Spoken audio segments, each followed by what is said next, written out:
The in-course, 1 mile 7.5 furlongs, and Burdett Road jumped in the air, and Sweet William, who can be a little bit cantankerous, just requiring a little bit more rousting than usual, pink and white colours, in about 6th place. So Trawlerman it is who leads early on from Bellocchio.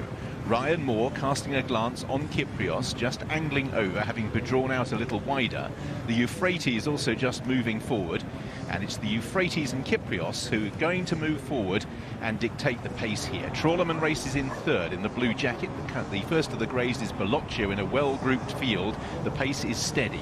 Sweet Williams got into a reasonable spot, 3 wide, but now in 3rd place. Alsa keeps wide ahead of Al Nair in red and white, then Burdett Road, and Keys Chorister is last of all as they swing right-handed, and it is the Euphrates who will lead them inside the final 1.5 miles. So the Euphrates swinging right-handed leads Kyprios in 2nd place. Sweet William on the outside of Trawlerman with Bellocchio the grey in between that pair. Burdett Road's yellow jacket is in 6th place, just ahead of Al Nair in red and white. Keys Chorister comes next, and Al Sakib on that one's outside disputes last place, the 2nd of the greys, as they are still well stacked up on the descent. So Kyprios outside the Euphrates, Sweet William wide on the course in the pink and white colours. Trawlerman ridden with restraint, William Buick in the blue colours, tracking the Euphrates with Bellocchio on that one's outside. On the descent, Burdett Road is racing freely, and the yellow jacket is in 6th place, just ahead of the red and white of Al Nair. Al Sakib is another one who's off the running rail, and Keys Chorister is another one who is keen, as the pace towards the halfway stage of the Long Distance Cup has only been a steady one, but it has been dictated by the Obrien pair. The Euphrates with Kyprios passive outside the leader. Sweet William on the outside of Trawlerman, and between that pair Bellocchio there is very little change in the play as they make the turn at the far end. Burdett Road in 6th place on the inside of Al Nair, Keys Chorister, and still last of all is Al Sakib. So just beginning to climb uphill now. The Euphrates, Kyprios, no move yet on the outside. Trawlerman just waiting in the wings in company with Sweet William and Bellocchio. Al Nair, Luke Morris just getting a little bit twitchy now, and to move forward in red and white colours to get a position for this race is going to turn into a relative dash for a staying contest. Burdett Rose comes next, Keys Chorister and Al Sakib. Still inseparable, the Obrien pair. Sweet William just trying to exert a bit of pressure as they make their way towards the final half mile. Out in the lead, it is the Euphrates. Kyprios, Trawlerman will be looking to angle out. Then Sweet William, and now the pace begins to lift. The Euphrates has led Kyprios to this point. Sweet William and Trawlerman are now being ridden along. Then Bellocchio and Al Nair as they turn for home. 2.5 furlongs to go. Kyprios in pole position on the outside of the Euphrates. Sweet William and Trawlerman trying to get on terms. Sweet William coming to Kyprios. Half a length between them. Kyprios digging in. Trawlerman back in 3rd place. Just over a furlong to go. Kyprios, Sweet William giving chase, but the gap is now 1.5 lengths.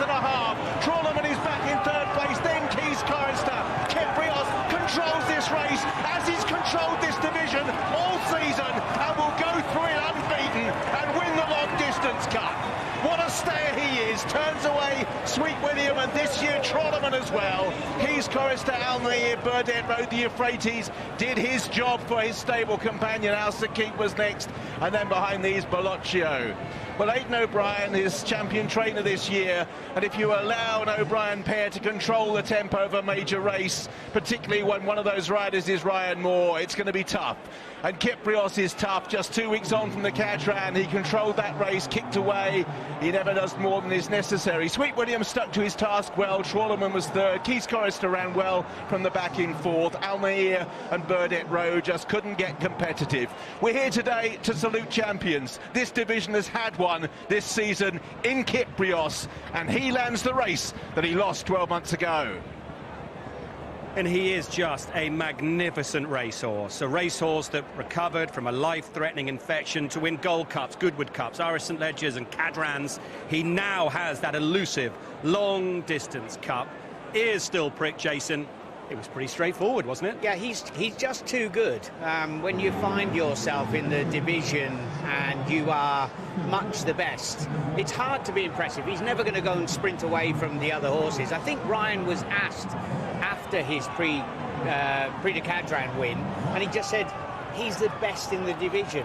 That's what it's like, you know. You have people who are absolutely the best, whether they're dominant in whatever discipline, be it golf, be it basketball, be it American football, rugby, but he's just the best in that division. Aidan O'Brien wins this race for a 4th time and has his first winner on Champions Day, would you believe, since 2019. Kyprios does it again. U.S.A led up the winner today. Ryan Moore winning the race for a 2nd time. He won it on order of St George. Pat Keating there to greet him, and Ollie's alongside. I sure am. Aidan O'Brien going to be champion trainer, and we've got a champion stayer here. I mean, this horse is just a warrior. To come back from what he's come back from and to do what he's done this year, he's a legend, isn't he? Yeah, the last day, even from what Igla said, it's not really anything left to say about him, you know. He keeps doing it. 7 in a row, is it? And last year he had the blip, amazing horse. You can see what it means to the punters that backed him. Clearly there are a lot of them getting a well-deserved round of applause. Just talk us through it tactically. You were up there with the Euphrates early on.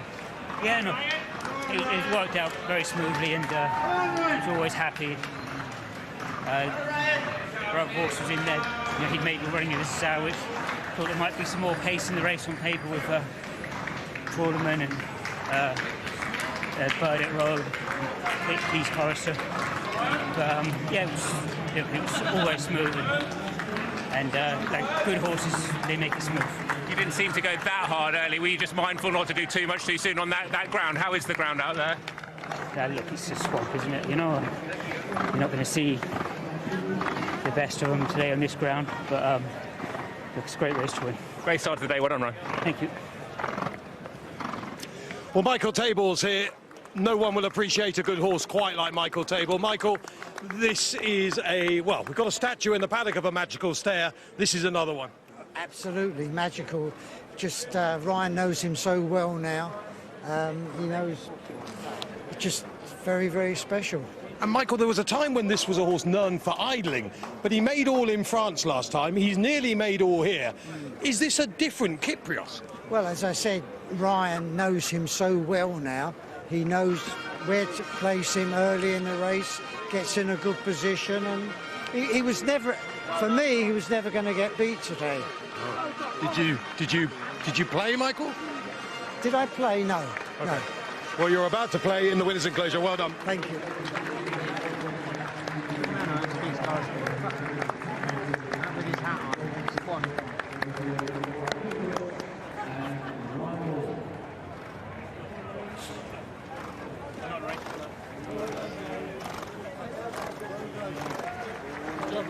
So a lovely round of applause for Kyprios, who remains a character, still not the easiest. And the boys done really well with him there.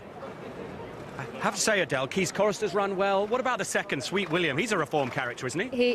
He is, because we used to, you know, we've called him a couple of names in the past, because he's sometimes hit the front and kind of looked like he doesn't really want to go through with winning his race. But the last twice he's ran, I just think he looks like he's massively grown up, Sweet William. He's got bags of experience now under his belt, obviously running in races like this, but he looks like he's massively grown up, and I think he can take a lot home, finishing second today to Kyprios.